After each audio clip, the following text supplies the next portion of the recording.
I am the Assistant Deputy Minister for Service Canada and Ontario Region, and welcome to this event. It's a great pleasure to act as the Master of Ceremonies for this occasion and to even do an event and dedicate it to the topic of foreign credential recognition. The recognition of foreign credentials is not a new issue.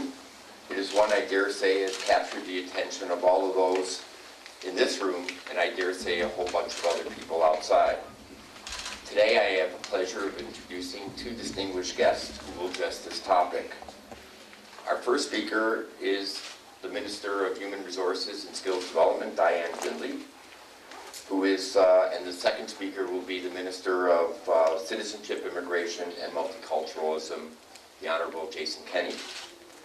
Both of them will speak to us on this important topic and their respective roles that they play within their departments in leading us forward to move on the issue of foreign credential recognition in Canada. Our first speaker, Minister Finley, has held two key portfolios over the last 3 years. She was the head of Human Resources and Skills Development first in 2006 and recently returned in 2008. In 2007, she was appointed to what was Citizenship and Immigration. Prior to the election, she held several portfolios in both the public and private sector, encompassing healthcare, transportation, agricultural equipment, school boards, and a variety of other things that only the minister can actually detail. But it's been a wide and varied career that Minister Finley has had. So with great honor and pleasure, I invite Minister Diane Finley, Minister of Human Resources and Social Development.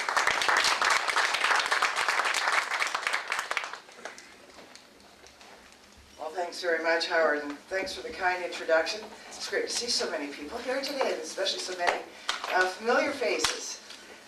Didn't get to see the same bunch of people since my days at CIC. So it's nice to see you again. And I'm really pleased to be here today with my friend and colleague, the Honorable Jason Kenney, the Minister of Citizenship, Immigration, and Multiculturalism.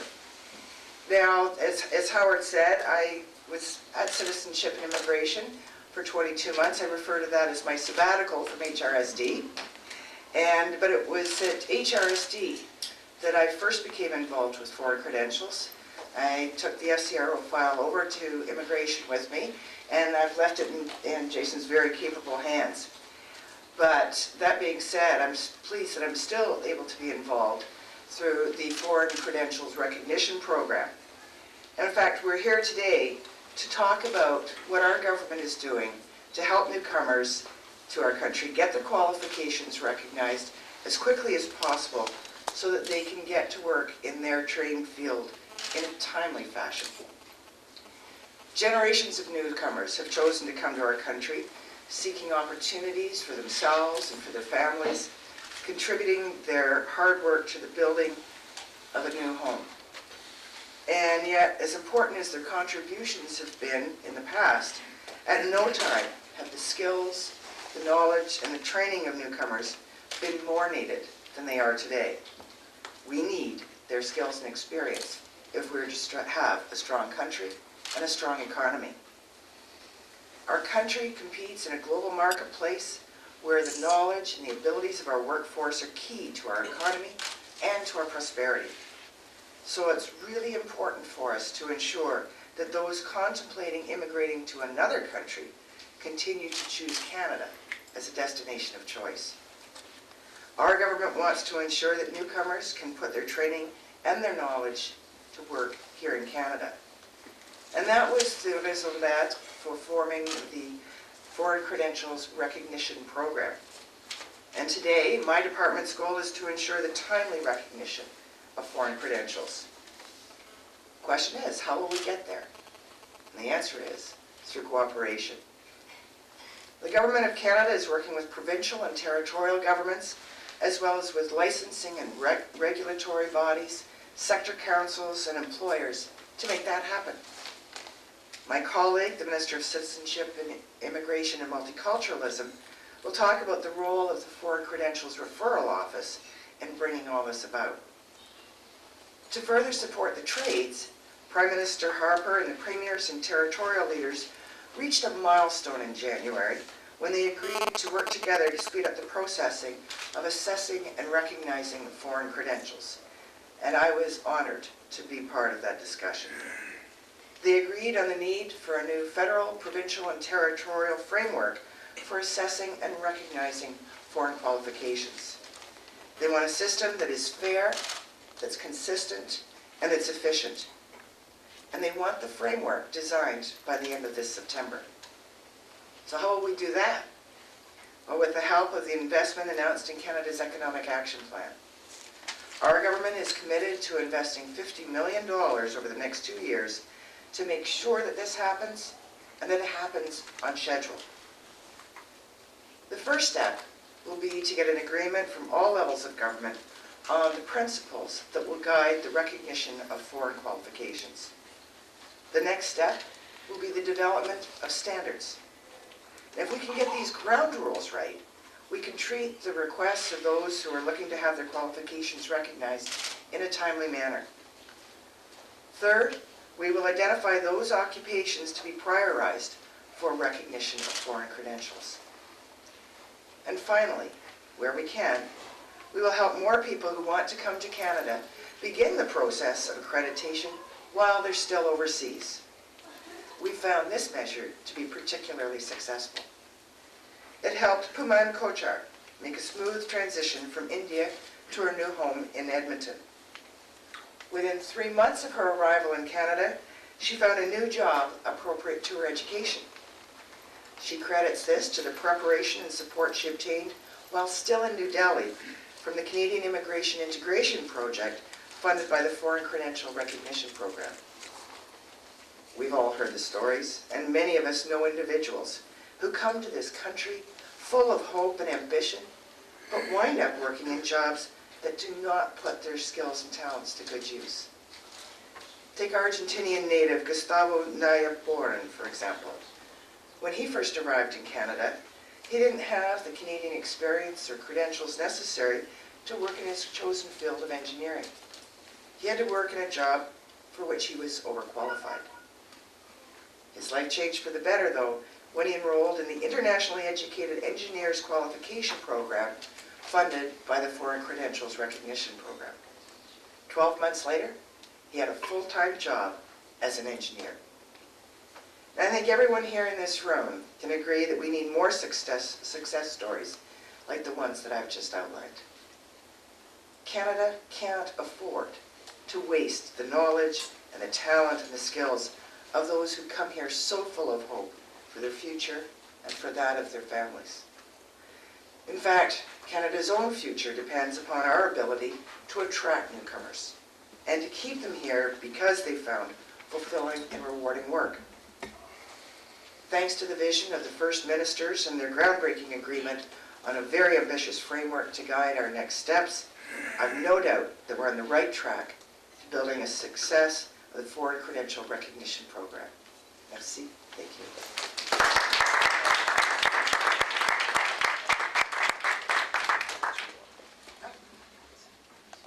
Thank you, Minister.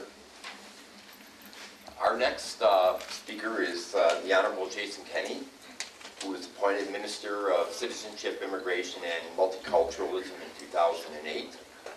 Prior to that, he was the Parliamentary Secretary to the Prime Minister in 2006 and Secretary of State for Multiculturalism and Canadian Identity in 2007. He was the former chair of the House of Commons Committee on International Human Rights. And prior to seeking election, Minister Kenney served as the President and Chief Executive Officer of the Canadian Taxpayers Federation.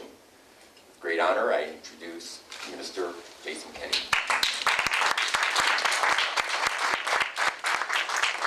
Well, thank you very much.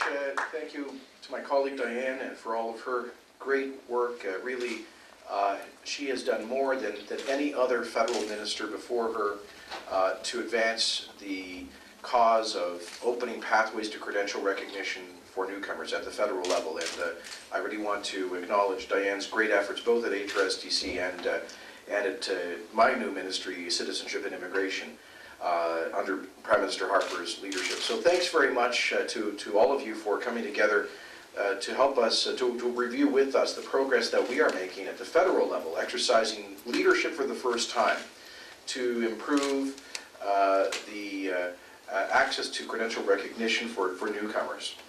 We all know the frustration that so many people feel when they come to Canada. When we invite them here on the basis of their skills, their education, their diplomas, their professional experience through typically our point system in the skilled federal worker category. Over 150,000 people a year arrive in Canada as permanent residents under that category each year. And we all know that for the 20% whose occupations are regulated, they face sometimes intractable challenges to work in the professions for which they were educated. And I can tell you, as someone who has crisscrossed the country in the past 3 years, meeting with new Canadians and the diversity of our cultural communities, this comes out on top as the #1 preoccupation of newcomers, because we all know the frustration that people feel, their families feel. We know, one thing I've become aware of is it's not just an economic and financial issue.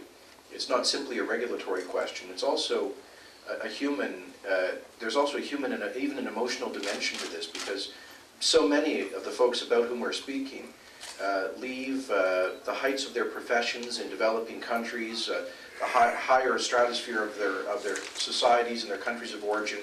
They come to Canada with great hopes and aspirations, with considerable education and experience, and too often find themselves working the survival jobs.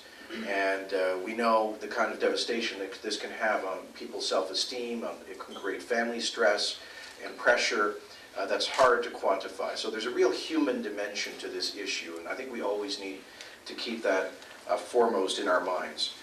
You know, this is a country that has continued to believe in the power of immigration to fuel prosperity. And Prime Minister Harper has been very clear about that. In fact, I want to suggest you watch out for an interview that he taped in New York earlier this week that'll be broadcast on CNN on the weekend with a CNN correspondent, in which the Prime Minister gives a lengthy reflection on the importance of immigration to Canada. And the interviewer recognizes, Fareed Zakaria, who recently wrote a column about this in Newsweek magazine, recognizes that Canada stands out in the world as a country that believes in the power of immigration to fuel prosperity. And that is exactly why this is the first Prime Minister, after years and years of empty promises, this is the first, from other governments, this is the first Prime Minister who has actually provided political leadership at the federal level. Because we all know, Diane and I know, you all know, that it's easy for federal politicians to say, sorry, provincial responsibility, it's not much we can do about it. And it's true. At the end of the day, with the over 440 professional associations across the country who are regulated by the provinces, that at the end of the day, the federal government cannot push a button to accelerate credential recognition, to make the process more transparent, or to make it work more quickly. But what we can do is to bring resources to the table, bring all of the different players to the table, and exercise federal leadership. And that is what we are doing. We're doing that broadly in terms of immigration. In fact, I announced last week that last year, 2008, we welcomed to our shores the largest number of newcomers in Canada's history. Close to 520,000 permanent and temporary residents in 2008, 247,000 of whom were here as permanent residents, and many of the temporary entrants to Canada last year, thanks to changes adopted by Minister Finley through the Canadian Experience class, will now have a pathway to permanent residency.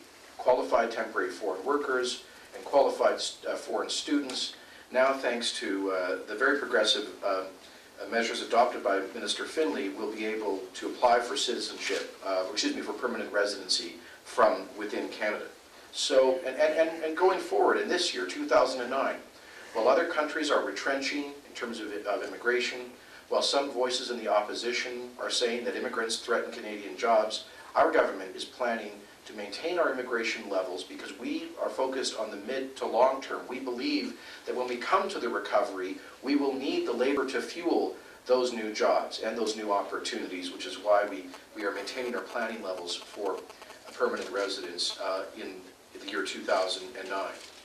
It's also why Prime Minister Harper has, as I said, exercised political leadership, and as Minister Finley mentioned last month, bringing together the premiers, and for the very first time, a Prime Minister of Canada put on the agenda of a First Ministers meeting the issue of foreign credential recognition. And to their credit, the premiers and the territorial leaders agreed to developing a national framework by the end of this year. And that's why we've made this considerable fiscal commitment. We are putting our money where our mouth is with a $50 million outlay in our Economic Action Plan budget 2009. It's also why Minister Finley started the Foreign Credential Referral Office in 2007 with a commitment of $32 million. And it's why we have these innovative programs, some of which Minister Finley mentioned, in addition to her 330 Service Canada centres, plus outreach offices providing information to newcomers for internationally trained and educated individuals. We will be expanding our overseas orientation sessions to give prospective immigrants, while they're still abroad, the information they need to start preparing to enter the Canadian labour market. Diane mentioned the Canadian Immigration Integration Project, our 3 pilot offices abroad, which are doing great work. And I visited our CIIP Bureau in New Delhi last month. And Diane, I as well met people who had already obtained solid job offers because of the advice and the connections that they were able to develop through that project that we're offering for free. One thing I like to do whenever I have the opportunity is ask, particularly those of you who are from media outlets, please promote the Canadian Immigration Integration Project, because we send information on it to everyone that we are selecting as permanent residents in India, Philippines, and China. We're letting them know about this free 2-day seminar, this tailor-made advice that they can get, but we're not seeing as much take-up as you would think for that kind of excellent program. So I'm excited about what we're going to see in the year ahead. I believe credit goes to many of the provinces are taking meaningful action on credential recognition, and the $50 million that we have committed to developing the national framework will help to continue fueling those efforts. At the end of the day, we need to be realistic. At the end of the day, not every single foreign trained professional is going to have their credentials recognized by the professional agencies in Canada. Our realistic objective isn't 100% recognition. Our objective is that people have a clearer, more transparent, easier way to get an answer, and to get it more quickly, and to get a fair and objective answer on their application for credential recognition. And I believe with the measures that we've been taking, Prime Minister Harper's leadership, Minister Finley's hard work, we will soon see the day when newcomers who are internationally educated professionals will be able to get a clear answer on their credential application. And we also hope, knock on wood, that if they get acknowledged as a professional in one province, they'll be able to move to another province and have those credentials recognized as well. And I know Minister Finley is working very hard on that with her provincial counterparts. For the first time, this Prime Minister led to a national agreement for an open labour market in Canada within a few years' time. That's huge, huge progress.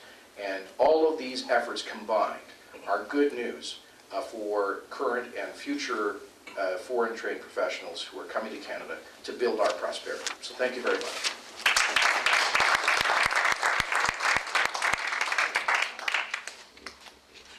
Thank you, Minister Kenney and Minister Finley. And we're going to have an opportunity. The ministers have agreed that they can take some questions from the media. And before we get started, I'll ask Michelle Bacos, who's the Minister Finley's press secretary, to come up and coordinate the Q&A with the ministers. Michelle? Thank you. What I'd ask the media to do is please stand up, state your name and your media outlet and which minister you'll be addressing. And then we can take one question at a time from each group and see if there's some time for follow-ups, okay? My name is Ajit Jain from India Abroad, and my question is addressed to both ministers, Ministers Kenney and Minister Diane Finley. Continental Board of Canada, you are aware of, they've done numerous studies to say because of unemployment, underemployment, all the foreign trained professionals, countries losing $10 billion. Similar study has been done by Professor Jeffrey Wright at the University of Toronto, who specializes in these things. He talks of more than $10 billion. These have been going on and on and on, even though you alluded to the fact that recently Prime Minister called the Premier's first Minister's conference where all the premiers agreed that this should be done. What about bringing in on board these 440 regulatory bodies, which are primarily culprit in keeping the doors closed, not letting these foreign credentials, foreign qualified professionals come into this. This will continue. The Prime Minister, the Premier, but the pressure has to be brought to bear on this regulatory body. Is it seriously happening? Was the money a question? You are laying emphasis, both the ministers, on $60 million allocation. Well, and that's exactly why the Prime Minister made this a priority, because we are losing out millions and millions and millions of dollars a year of talent and skills that we very much need. It's estimated that within 2 years, by 2011, just 2 years away, all of our net labor market growth is going to have to come from immigration. And we're bringing in people and then not recognizing their skills. We're not serving them, we're not serving the country. So at the First Minister's meeting, the commitment was made to develop by September 30th of this year a framework that will be a model for all of the regulatory bodies across the country to use in determining how credentials get evaluated and assessed. The goal of the framework is to develop a system whereby within 12 months of applying, a newcomer or potential newcomer to Canada will have an answer. That answer will be, yes, your credentials have been recognized. No, not quite. Here's what you need to do to finish it. Or number 3, your credentials are not sufficient for our standards, and it would be a very lengthy path for you to complete them. But here are some other professions within Canada that you may want to pursue based on your qualifications. So the objective, what we're trying to get to, why we're trying to develop the framework, is to get to the stage where within 12 months, anybody will have making application will have one of those very clear answers so they know what to do. And that can start long before they even get here, because we do want to take advantage of their skills and talents without lowering our own standards, but make sure that they're going to work in their fields. We get the benefit of their trade, so do they and their family. If I could just add to that, on the question of the professional agencies, they are creatures of the provinces, not of the federal government. And I mentioned that some of the provinces have been creating some expectations, some accountability, requiring accountability from the professional agencies. And we think that's a positive move forward. And what we're saying on the national level is we'd like a similar approach for all of the professional regulatory bodies. The Government of Canada can't tell the BC Society of Engineers how to recognize its applicants, but we can work with the provinces to say, please, get all of the engineering associations across the country to agree on a common approach that will cut the red tape and get people an answer much more quickly. And that's the kind of leadership we're exercising. I think credit should be given to some of the professional agencies that have recognized the problem and are getting with the program, to speak metaphorically. But perhaps there are others who still need a little bit of encouragement, let's put it that way.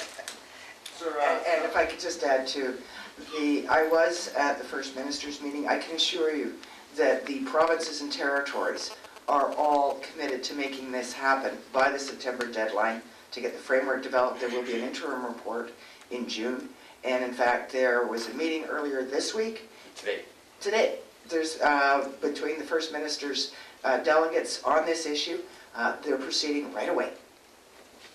Good morning, Mr. Kenney, Tom Godfrey from the Toronto Sun. This gentleman is correct. I mean, we've been hearing about this for years. I mean, I don't see anything happen really new. You're talking about a ministers' meeting that's going to be happening later this year. I mean, like, when can people realistically expect this, and what is the delay? Right. Well, I can't account for the inaction of previous governments. All I can tell you is that this government has been the first to exercise real leadership within our constitutional jurisdiction on the issue. Within months of forming government, we took steps to create the Foreign Credential Referral Office. We created these overseas offices and service centers that are giving people advice about how to start applying for their credential recognition before they even come to Canada. So we've begun the process of letting people get ahead of the curve so they don't land and find themselves stuck in red tape immediately. And this, we're not waiting for some meeting. The Prime Minister made a commitment in the last general election that he would put foreign credential recognition on the national agenda with the premiers who are responsible for this issue. And he followed through on January the 16th, being the first Prime Minister in Canadian history to raise this issue with his provincial counterparts and pushing it to a successful consensus. Now, you may say, I understand people's impatience, and that impatience reflected in your question is totally understandable.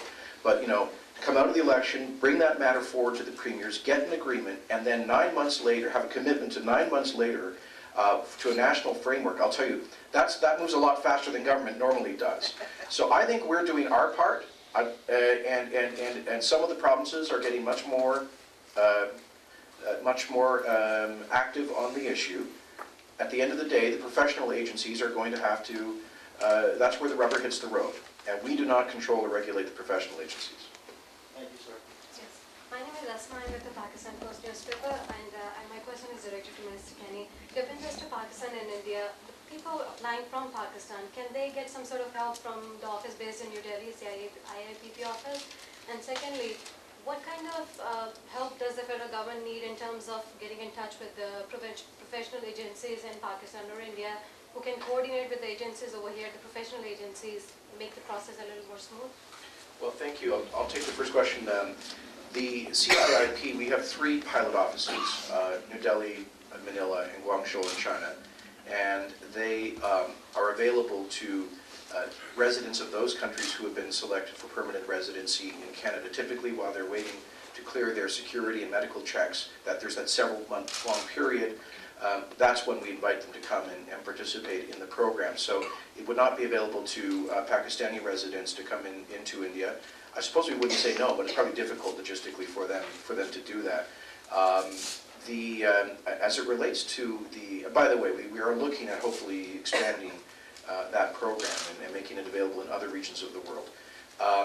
In terms of working with professional agencies abroad, this is something that I've discussed with my officials.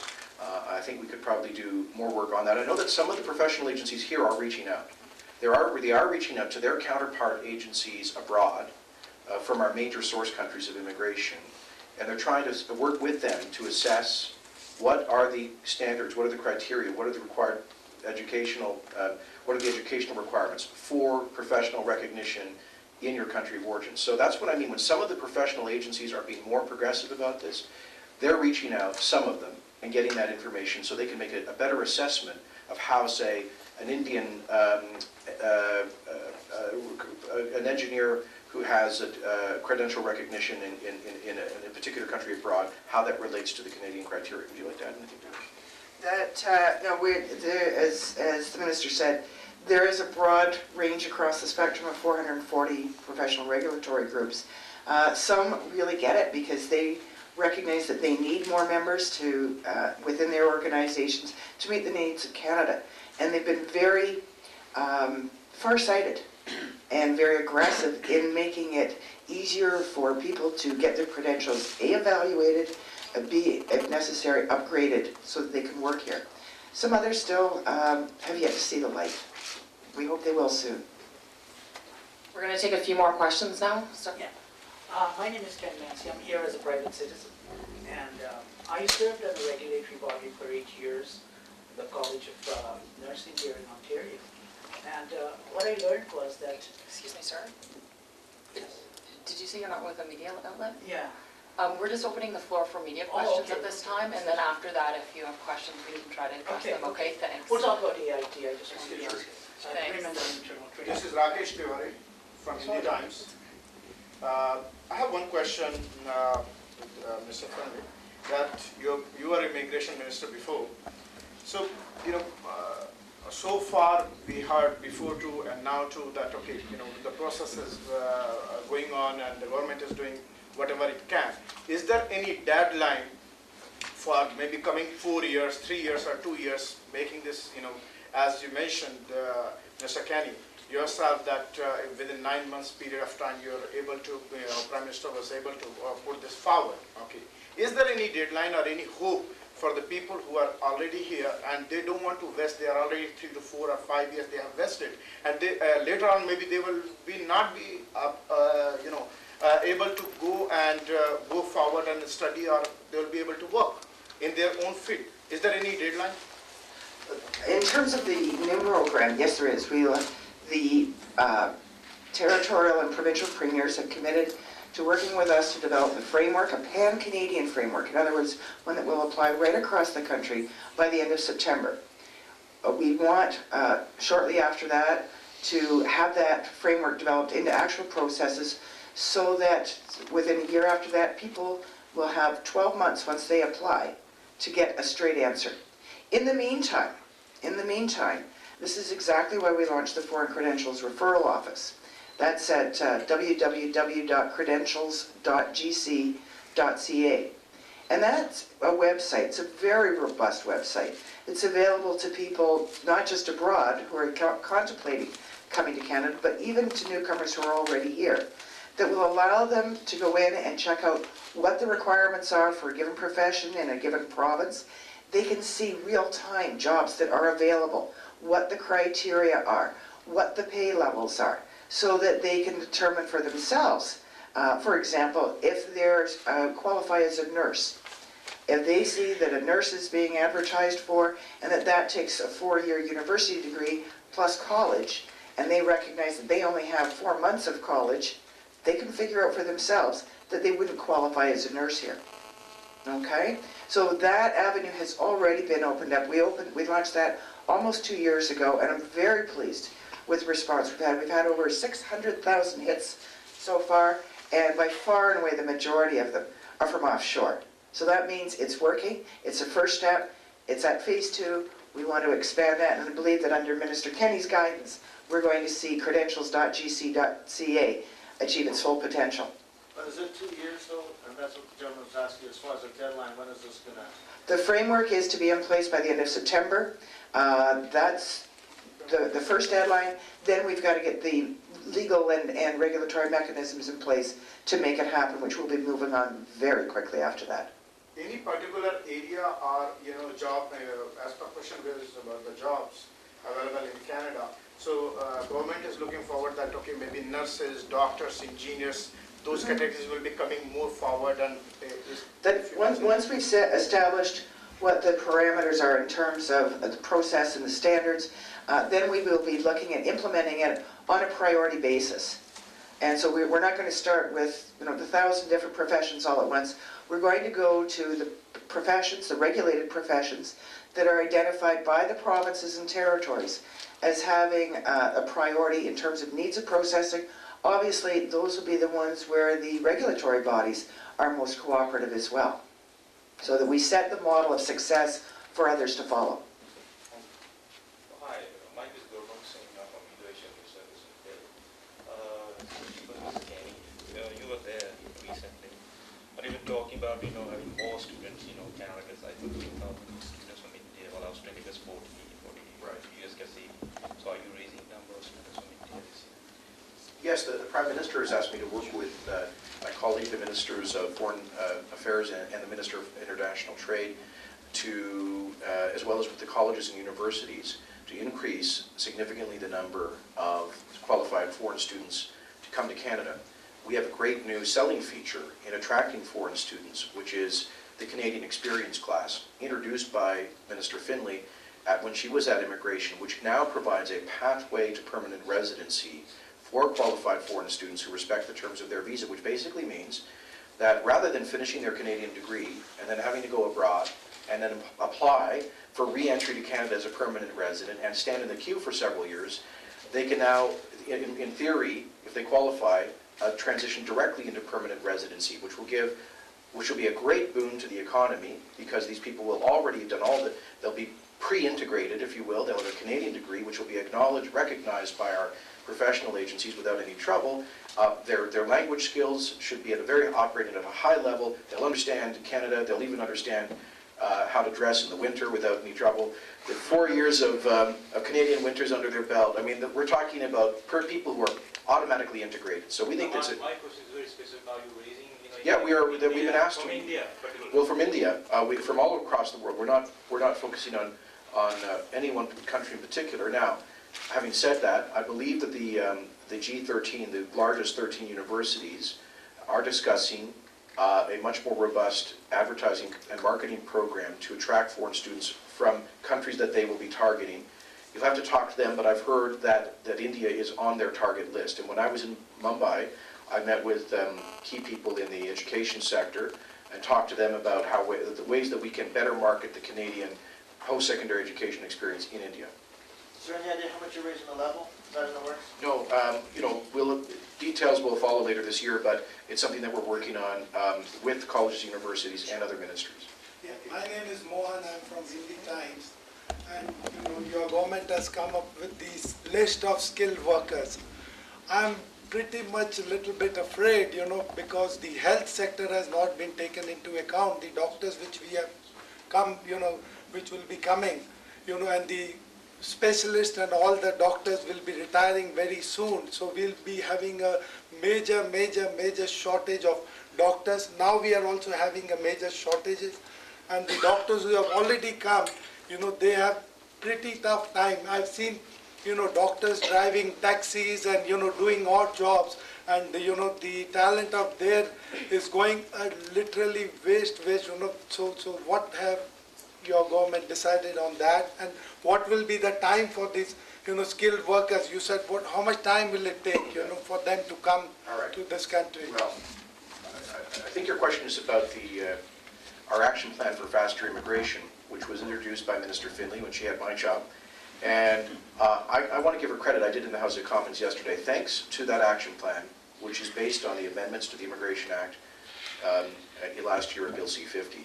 And thanks to the ministerial instructions, which are the 38 prioritized occupations that we've identified. We have really good news to report. So far, this is the first year in a generation, the first year in at least 2 decades, that the waiting time and the immigration backlog is going down rather than up. And in fact, thanks to the decisions that Diane took, which I promulgated in December of last year, we have already seen a 15% reduction in the waiting list of skilled foreign workers. Had we not taken action, there would have been a 15% increase. And we anticipate that a 1/3 reduction in the backlog of skilled foreign workers within about 3 years. This is really important stuff. And more importantly, for people who fall within those 38 prioritized occupations, which include, by the way, all of the health professions that you've mentioned, physicians and nurses, they will now get an answer on their application for permanent residency from within 6 to 12 months rather than waiting 4 or 5 years.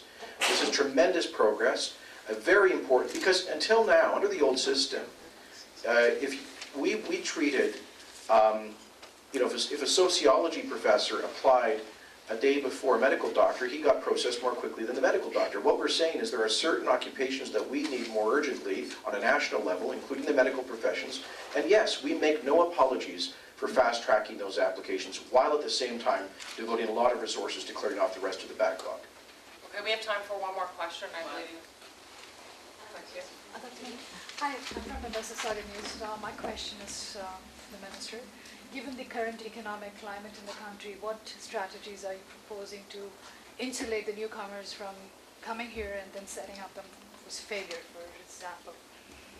Well, this is an important question, because obviously we want people who come to Canada to succeed. And I think everyone, including prospective immigrants, have their eyes wide open about the global economic situation. They should know that this year unemployment in Canada is going up. Having said that, they should also know that there continue to be labor market shortages in certain industries and regions. Minister Finley and I met just last week with the representatives of the Canadian Restaurant and Food Association, who are still crying out for labor, jobs that are going unfilled by Canadian citizens or residents, as one example. And so we would ask people to take into mind the fact that the labor market is changing this year in Canada. That cuts both ways. There may be people who we invite to come to Canada as permanent residents who decide not to take up the visa this year because perhaps the value of their home has decreased dramatically, and so it's more difficult for them to actually make the move. Therefore, it's difficult for us to precisely predict how many people to whom we offer visas will actually come to Canada this year because of the global economic situation. But I'll hand it over to Diane to discuss some of the things we're doing to support workers, both new and well-established workers, during this difficult economic time. Well, there are a number of steps that we're taking. Number one, by putting the priority for processing on the people that our economy needs, we have a better chance of getting those here who are going to succeed. So that's number one, is that people who are coming here expect to build a new life for their family, to be successful. We're going to help do that by putting the priority on those for whom there is a demand, so that they don't fail when they get here. Secondly, we're working to get their credentials recognized so that they can go to work in those fields.